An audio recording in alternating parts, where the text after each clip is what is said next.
Para empezar, ¿está usted de acuerdo con esto de que los niños puedan escoger el sexo? Bueno, resulta evidente que hay unas determinadas edades para el discernimiento de las cuestiones principales de la vida. Ojo, pero esta es resolución de la Corte Constitucional. Claro, pero bueno, habría que decir que la resolución de la Corte Constitucional se refiere más bien a la protección general del niño, ¿no es cierto? Y que, porque no está dentro de sus facultades y porque está previsto en muchos otros cuerpos legislativos, la resolución de la Corte Constitucional no puede significar que un menor de edad puede decidir que pertenece a uno u otro sexo, porque esto tiene unas diversas connotaciones. Recuerda usted que conversamos de la diferencia entre género y sexo y dijimos que el sexo era la distinción biológica que ofrece la naturaleza y que nos divide en hombres y mujeres, sí, claro, de acuerdo a la genitalidad de cada cual. Mientras que el género son las construcciones sociales que se realizan sobre ese sexo. Entonces, en este caso, lo que algunos niños demuestran, digamos, es una preferencia por los roles sociales de un determinado género, ¿no es cierto? Esto no significa en modo alguno que vayan a cambiar de sexo, sino que en un momento determinado están mostrando una cierta preferencia por A, B, C o D razones. Pero ahí me perdí. Sí. Volvamos nuevamente sobre lo caminado. A ver, el sexo es la distinción biológica entre hombre y mujer. Claro, ¿no es cierto? Está dada por la genitalidad y por los rasgos. El género es la construcción que hace la sociedad sobre esa distinción biológica.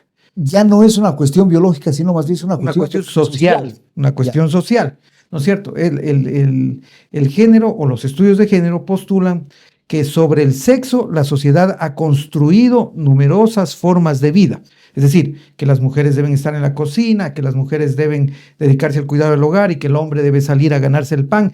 Todas esas ideas, ¿no es cierto? Que el hombre es el jefe del hogar, que las mujeres deben ganar menos dinero. Todas esas ideas preconcebidas, estereotipos que les llaman, que se han construido alrededor del sexo, son las cuestiones del género, ¿no es cierto? Eso ya no es una cuestión biológica, sino es una cuestión social. Los roles de género que se asignan a hombres y mujeres, ¿no es cierto? Ahora, se dice que hay una teoría de género. Antes déjeme agradecer a Alejandro Ochoa. En el Superchat nos está colaborando con $2. Gracias, Alejandro. Qué lindo. Esperamos que así como Alejandro se vayan sumando muchos más a este Superchat. Volvamos al bueno. Caso. Entonces, bueno, respecto de esto, la idea de género no es una idea naturalmente construida, sino socialmente construida. Y entonces, como suele suceder o como ha sucedido siempre a lo largo de toda la historia humana, hay unas personas que prefieren unos roles de género y otras que prefieren otros roles de género. Mire usted, por ejemplo, en la antigua Roma. En la antigua Roma, uno de los libros de literatura más importantes, el Satiricón, se refiere a numerosas aventuras que tienen personas que han escogido más bien la opción, digamos, de los gays, de la homosexualidad, ¿no es cierto? Bueno, eso está documentado en la antigua Roma, es una cuestión que ha surgido desde los albores de la humanidad. Y asimismo, desde luego, habrán personas en los momentos actuales que escogen unos determinados roles de género y escogen una determinada preferencia sexual. Ahora, si la determinación de la preferencia sexual está dada desde el nacimiento o es dada por condiciones biológicas o es dada por condiciones sociales o dada por condiciones psicológicas, no está determinado. Ya. Nadie puede decir nada todavía al respecto. Pero lo que sí es cierto es que existe un principio fundamental de libertad de las personas. De libertad de las personas en las cuestiones que son de su preferencia y sobre todo en las cuestiones que son más íntimas. Ahora, el escogitamiento de los caminos para ejercer esa libertad solo puede darse a través de un determinado discernimiento y de una determinada madurez, que obviamente no va a tener un niño de 3, 4, 5, 6, edad. Que se da a partir de cierta edad, ¿cierto? Mucha gente dice que, por ejemplo, los hombres tenemos una adolescencia que dura desde los 15 hasta los 85 años. Es una una adolescencia, ¿no es cierto? Sí. Bueno, pero las cuestiones... No, yo no quiero parecer machista ni cosa por decirlo, pero dicen que empieza a los 15 y termina con la muerte. Con la muerte, ¿no es cierto? Sí. Pero es en realidad cuestiones de madurez que van apareciendo con el propio desarrollo biológico del cerebro y con el propio desarrollo... Y las experiencias externas también. Y las experiencias juegan, externas, ¿no? ¿no es cierto? Entonces, claro, desde luego, vamos a estar todos de acuerdo en que a una edad tan temprana no pueden escogerse preferencias sexuales ni pueden escogerse roles de género, que sería lo que en este caso está discutiendo en los dos casos la Corte Constitucional. Pero lo que sí puede hacerse y lo que sí debe hacerse es que esas, yo llamaría falsas preferencias de esos niños sean protegidas y sean cuidadas, que los niños no sean criminalizados, que no sean victimizados, que sean protegidos dentro de lo posible, ¿no es cierto? Esto no significa que a toda la sociedad se le va a exigir que en un momento determinado el niño en su fiesta del cumpleaños número 5 le diga al registro civil si quiere ser hombre o ser mujer. Eso no va, eso no significa, ¿no es cierto? O sea, y no solamente eso, sino también cuidar al niño y a los jóvenes del bullying, que es ahora tan normal. Claro, ese peligro del bullying. Pero yo veo en el auge que ha tenido esta discusión, en las marchas de protesta que se dan en la sociedad sobre este punto, como una cuestión de distracción sobre problemas tremendamente graves que sí ocurren efectivamente con la niñez y con la adolescencia. ¿Y cuáles son esos problemas? Que se intentan tapar a través de este tipo de cosas. Exactamente. Pensemos en primer lugar esto. Los niños que están involucrados en estos asuntos y que han sido judicializados y que ha sucedido todo esto, bueno, son 2 niños, ¿no es cierto? Sí. 2 niños. Pero los casos de esos 2 niños que han tenido tremenda connotación y tremenda relevancia, como suelen tener los casos que resuelve la Corte Constitucional, nos distraen de realidades atroces que ocurren con millones de niños en el país y que están frente a los ojos todos los días. Todos los días vemos a unos niños que salen a la calle a pedir caridad, que salen más a pedir cosas de comer, ¿no es cierto?, para sobrevivir, que más todavía, que salen en la noche a vender cosas hasta altas horas de la noche, andando por las calles. Otros niños que no están escolarizados, otros niños que no tienen ni siquiera la oportunidad de acercarse a la educación. Niños que se están prostituyendo. Imagínese usted una cosa tan horrenda, ¿no es cierto?, que la pobreza, la miseria, la marginación, la desigualdad del país obligan a esos niños a semejantes situaciones.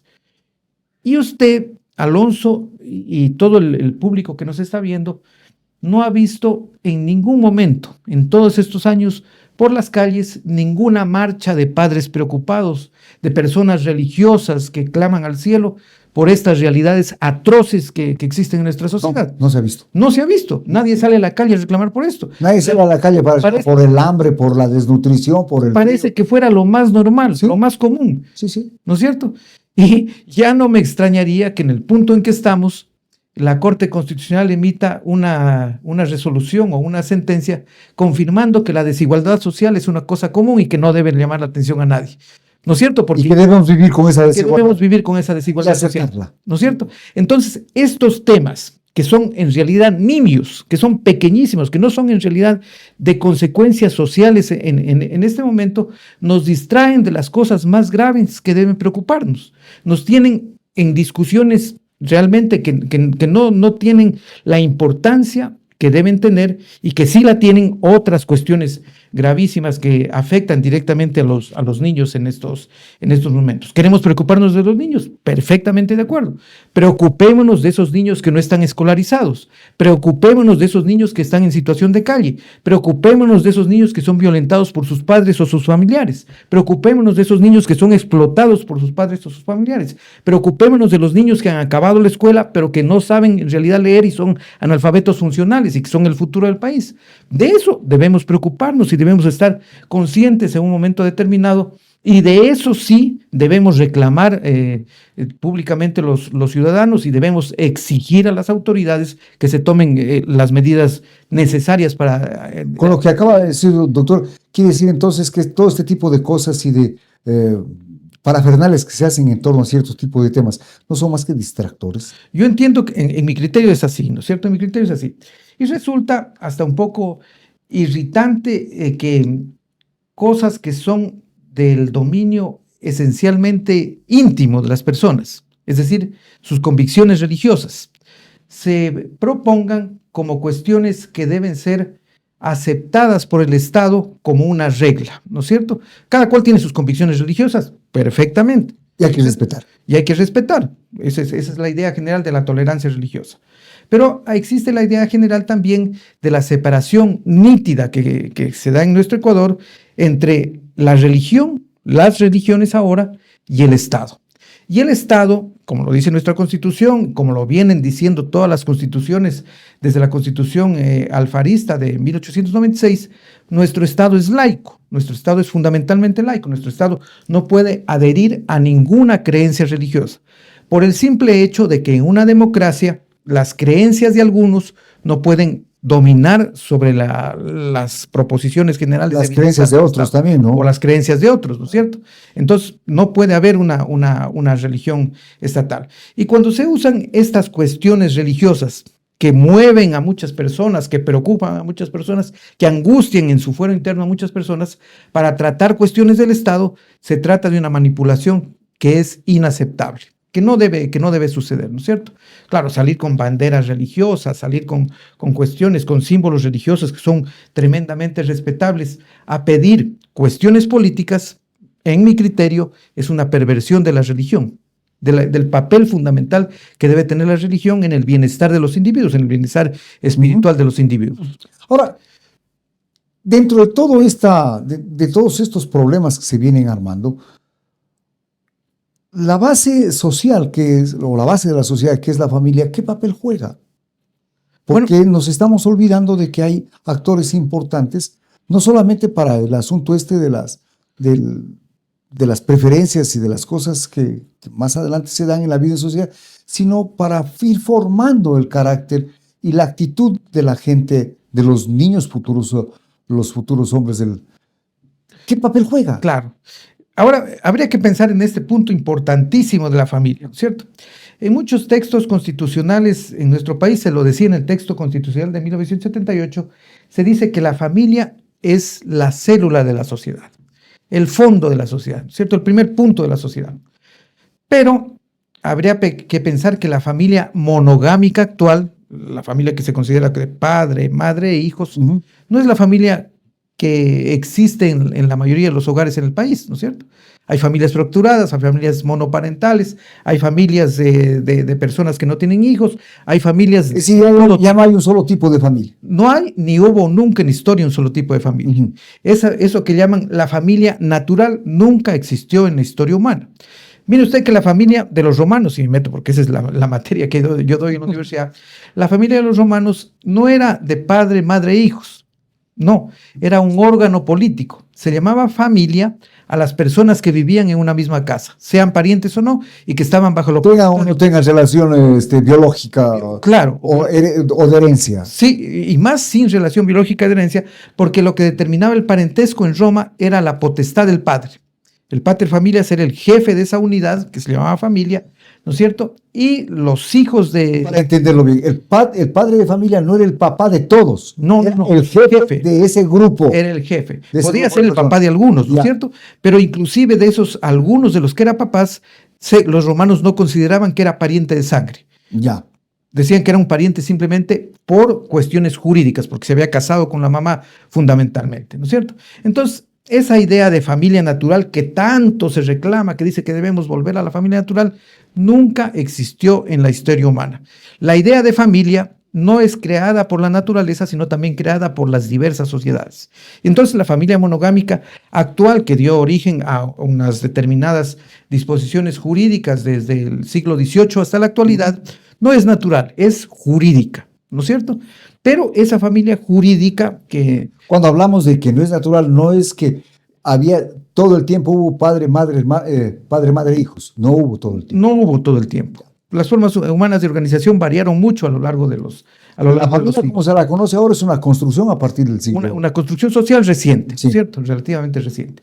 Y que además es una construcción social que en el siglo XXI está tremendamente debilitada, porque existen esos millones de casos de personas que viven de diferentes formas, que no son las del matrimonio con hijos, que se supone que es la cuestión normal dentro de la vida humana.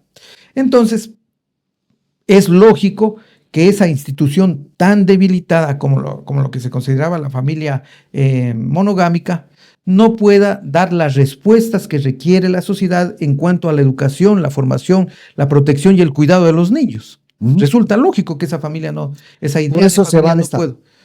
¿Cómo? Por eso digo, se concurre al Estado o se pide el auxilio del Estado para esa protección. Para esa protección, porque además el Estado es el ente llamado a proteger a los más débiles, es la idea general del Estado, ¿no es cierto? La idea general del Estado es que cada uno de nosotros hemos cedido una parte de nuestro poder a la organización estatal para que nos proteja a nosotros en primer lugar, pero sobre todo para que proteja a quienes no pueden protegerse por sí mismos, que en este caso son esos grupos vulnerables, fundamentalmente los niños, niñas y adolescentes y otros grupos humanos en el país. Y entonces es el Estado el que debe tomar cartas en el asunto tremendo de la inequidad social.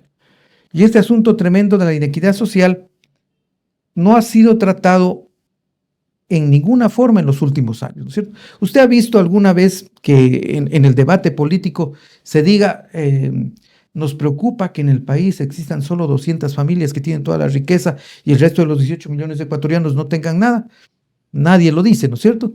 Nos parece que es el estado natural de las cosas y que haya gente que se muere de hambre, que haya gente que recibe todo el peso de las... Volvemos a ver eso como algo natural. Lo vemos como algo normal. Sí. Lo vemos como algo normal. Algo que, digamos, en el momento del almuerzo, conversando, nos asombra. Mira, se ha muerto una persona en la calle el día de hoy. Mira, existen niños desnutridos. Ah, sí, qué pena. Bueno, pásame el segundo plato. No. O sea, no se deja de comer por eso. No se deja de comer por eso, ¿no? No se deja de pedir otro plato de repe por esa situación, ¿no es cierto? Claro, y al punto que importa más tener o no tener un aguacate en la mesa que, digamos, que hay un montón de gente que se está muriendo en las calles afuera. Por desgracia, este es un fruto del egoísmo central de la situación política mundial actual. Si nosotros pensamos en que la idea general de democracia y del liberalismo que triunfó en el siglo XVIII, que surgió en el siglo XIX, que se consolidó en el siglo XX, que nos propone que cada cual debe trabajar para ganarse el pan, que debe ser empresario, que debe hacer sus cosas y que el Estado debe protegerlos dentro de un sistema eleccionario, etcétera, etcétera. Si pensamos que esa idea del liberalismo degenera en posiciones neoliberales en primer lugar y ultraderechistas en un puesto siguiente, y que esas ideas liberales que eran moderadamente egoístas, con el liberalismo son mucho más egoístas y con el ultraderechismo son tremendamente egoístas y egocéntricas, ¿no es cierto? Encontraremos que esas mismas ideas políticas pasan a ser las ideas que las personas tienen dentro de sus propias casas. Interrumpo para agradecer a Miguel Francisco Armijos, nos acaba de dar un apoyo también de $4. Bienvenidos. Excelente, muy bien. Todo es bienvenido. Todo es bienvenido. Claro. Entonces, volviendo a la... Entonces, bueno, ese egoísmo central que mueve a la sociedad es el que permite que inmensos grupos humanos estén marginados, ¿no es cierto? Vivan en situaciones de marginación, lejos de los beneficios inmensos que en el siglo XXI nos puede ofrecer la ciencia, la técnica, todas las posibilidades. Es decir, la Corte Constitucional debería buscar la manera y mecanismos no solamente de protección de este tipo de cosas de las que estamos conversando, sino ver cómo se llega mucho más allá con estos millones de niños que están siendo objeto este mismo momento de problemas de carácter social. La Corte Constitucional tiene la posibilidad de escoger casos emblemáticos que puedan establecer precedentes jurisprudenciales que sean elementos de cambio en la sociedad. Digamos que la idea general de la Constitución, al crear la Corte Constitucional, se basó en una noción de filosofía jurídica que yo no comparto, pero que es la que está en la actualidad vigente, que es la noción del no positivismo o argumentativismo. Esta noción postula que los jueces no deben ser solamente boca de la ley, sino que deben ser jueces activistas, que deben preocuparse de los problemas sociales, que pueden cambiar el rumbo de la sociedad a través de sus sentencias. Esa es la noción que constituye la Corte Constitucional actual. Entonces ahora los jueces constitucionales, si es que están dentro de esta corriente, deberían escoger casos emblemáticos que precisamente ayuden a disminuir la tremenda inequidad social en el Ecuador, ¿no es cierto? No casos que ayuden a aumentar la publicidad de la propia Corte Como por ejemplo el caso de esos jóvenes que los amarran, que los encadenan para que no consuman drogas. Ahí el Estado debería intervenir para que a través de un modelo, de un sistema, de un programa, se puedan ser rehabilitados. Esa es otra realidad que ha sido totalmente olvidada, ¿no es cierto? Desde que nosotros éramos jóvenes, en los años 70, en los años 80, existía ese problema. No es nuevo. Eso tiene 30, 40 años, ¿no es cierto? Yo fui joven hace poquito tiempo nomás. Sí, tiene toda la razón. Sí. Es verdad. Lleva un tiempo atrás. Bueno, pero ese es un problema que viene no es nuevo, no es de hoy, no es de ayer, no es de una tabla. Ese es un problema que viene de muchísimos años. Bueno, todos hemos conocido personas sujetas a las adicciones, personas que de un momento a otro las vemos vagando por las calles y que luego ya no las vemos porque se mueren rápidamente. Así es. Eso es una cuestión totalmente mortal y que son totalmente olvidadas por los poderes públicos e inclusive por esas organizaciones de beneficencia tan bondadosas que siempre quieren hacer el bien a todo el mundo, que quieren salvar a la humanidad, bueno, pero que no se preocupan de estos problemas que son tremendamente esenciales. A dos niños en la Corte Constitucional hace que tomen esa resolución de la que estamos hablando, ¿no es cierto? Exacto. Pero la Corte Constitucional no habla nada respecto de los jóvenes que sufren problemas de adicción y que el Estado no hace nada por recuperarlos. Que no son pocos, que son millones. Que son millones. Sí, que son millones, ¿no es cierto? Sobre todo en Guayaquil. Ponderando las dos cosas más importantes, tratar los unos que los otros. Claro, el surgimiento de la droga H que tiene a niños desde muy, muy temprana edad cogidos, ¿no es cierto? Y que no tiene eso una solución represiva. No es que vamos a cogerlos, a meterlos en una cárcel, a encadenarlos. Eso tiene que tener una solución terapéutica, ¿no es cierto? Claro. Una solución de aproximaciones psicológicas, sociales, jurídicas, que puedan ayudar a esas personas a salir del hoyo en el que se encuentran. De eso no se trata. De eso no se trata. Se presentó incluso en el Ecuador y se trató en algún momento en la Asamblea Nacional una ley que se llamaba Ley de Justicia Terapéutica. Esta ley de justicia terapéutica buscaba imitar el modelo chileno de justicia terapéutica. ¿Cuál es el modelo de justicia terapéutica de los chilenos? Los chilenos tienen juzgados de adicciones que se dedican solamente a esas cuestiones de adicción, ¿no es cierto? Y que buscan no penalizar al adicto, sino llevarlo a la rehabilitación. Y entonces estos juzgados de adicciones practican otro tipo diferente de justicia que no es punitiva, sino que trata de resarcir el estado social de esas personas con la ayuda de la familia, con ayuda de las autoridades públicas, con ayuda de los terapeutas, para que no sigan en las cuestiones de... No sigan en el consumo, en la adicción, pero... En la adicción, ¿no es cierto? Ajá. Para que logren salir de la adicción. Cuestión que ha sido demostrada por la ciencia que es tremendamente difícil, ¿no es cierto? Por supuesto. Que es casi imposible de lograr por la sola voluntad del individuo, que necesita ayuda de muchísimos... Pero aquí en Loja no hay un centro estatal, por ejemplo. Entiendo que no existe ningún centro estatal, porque si lo hubiera no veríamos tantas personas en las calles. Y todo el mundo habla del problema, pero, y nos encargamos de discutir de estas otras cosas que no son... que no es que no sean... tienen su importancia, pero no son las fundamentales en este momento histórico del país, ¿no es cierto? Entonces, todo ese gasto que se realiza, ese gasto de energía y ese gasto de dinero que se realiza en salir en estas marchas, en realidad me parece a mí que en este momento no tiene razón de ser y que más bien sirve para ocultar problemas gravísimos que está viviendo la sociedad actualmente. Muchas gracias al doctor Carlos García.